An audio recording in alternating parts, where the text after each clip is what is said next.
की छौछा दरगाह, इसको आप देखिए और देखने के बाद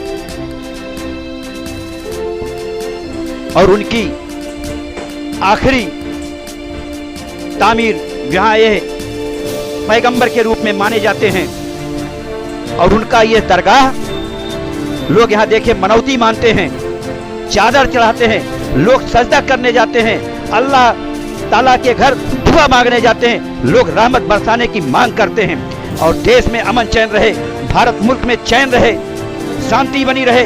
वहीं कुछ लोग इस तरह यहाँ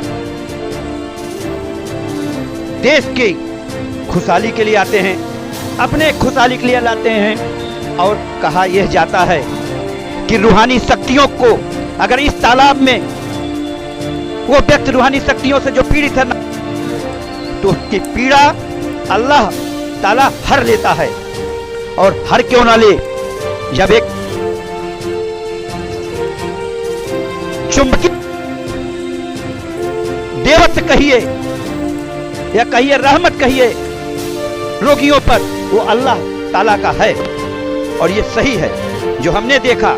वहां देखे इनके परिवार दरगाह में कब्रें बनी हैं जिस पर लोग सजदा करते हैं और मनौती के रूप में देखिए यहाँ होते हैं। देखिए एक व्यक्ति, ये बिहार का है, ये मनौती मांग रहा है, ए अल्लाह मियाँ हमको ठीक कर दो, हम तुम्हारे पे चादर चढ़ाएंगे, तुम्हारे पे हमारे पे हम तुम्हारे वफादार रहेंगे। लेकिन इसी के साथ साथ हम आपको बता, इसकी चौथा दरगाह में बाहर से आने वाले जराइनों को और दैवी शक्तियों से पीड़ित, जिनको आप कहिए और तमाम तरीके के रोग हो जाते हैं, वो जब यहाँ आते हैं तो इन पर यहाँ के कुछ लोग मददगार नहीं हैं, उनके लुटेरे हैं। और उस लूट में यहाँ के आला हजरत के प्रतिनिधि से जब हमने, तो उन्होंने बताया कि यहाँ एक गुट है जो सीढ़ियों पे लूट मचाता है, सीढ़ियों से लेके बाजार तक की नीलामी करता है और वसूली करते हैं।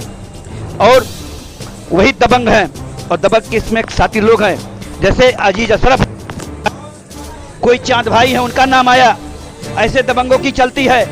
और ये लोग बकायदा ये दुकानों को देखे नीलाम करते हैं, और नीलाम यूं करते हैं किसमें, दरगाह के आला हजरत के जो प्रतिनिधि हैं आफ्ताब अहमद, उनकी भी कोई राय नहीं ली जाती है, उनको धमकाया जाता है। और धमकाने के बाद अपनी एक पैरेलल ऑफिस यहाँ खोल ली जाती। और ये देखिए आफ्ताब अहमद हमारे साथ चल रहे हैं, ये आला हजरत के प्रतिनिधि हैं। और जब हम आला हजरत के प्रतिनिधि आफ्ताब के साथ चल रहे थे तो दुकान वालों ने भी हमको बताया कि यहाँ ऐसा होता है। और पता यह लगा कि इसमें सब आने वाले पीढ़ियों की पुलिस पार्टी हुआ करती थी, आने वाले प्रशासनिक अधिकारियों की हुआ करती थी।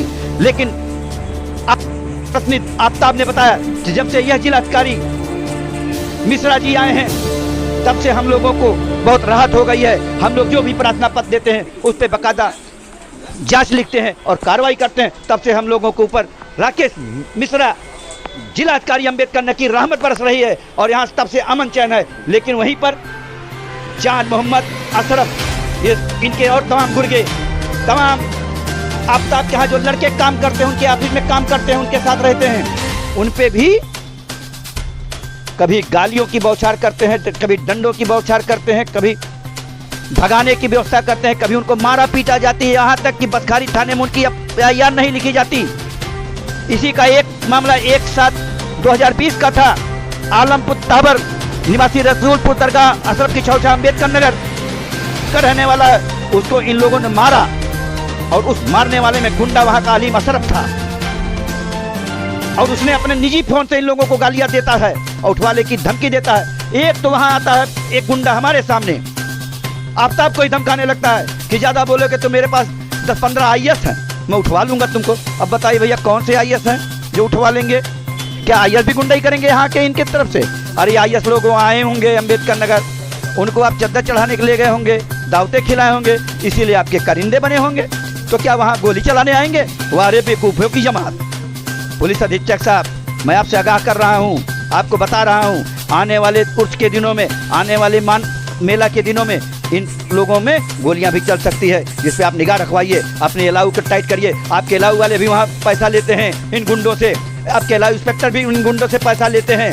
और अगर न लेते तो यहाँ तो पूर्व में कुंदन सिंह अलाउ इंस्पेक्टर था, बकायदा यासी के लिए वहाँ से लड़कियाँ भेजी जाती थी। वो यहाँ से रिटायर होकर गया, उसकी जाँच चली, तमाम गोखले मार्ग से जाँच आई उस अलाउ इंस्पेक्टर की, लेकिन वही पैसा के आगे सब कुछ तामझाम बंद।